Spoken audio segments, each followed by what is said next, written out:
साताऱ्यात होमगार्डच्या संरक्षणात गॅस वितरण.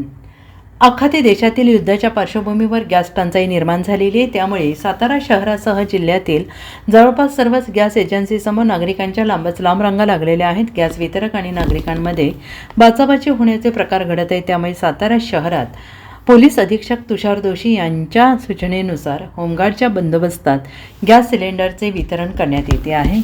सातारा शहरासह जिल्ह्यातील अनेक ठिकाणी गॅसचं वितरक आणि नागरिकांमध्ये जोरदार शाब्दिक चकमकी होत असल्याचं समोर येत आहे. मात्र गेल्या काही दिवसांपासून शहरासह जिल्ह्यात गॅस टंचाई जाणवते आहे.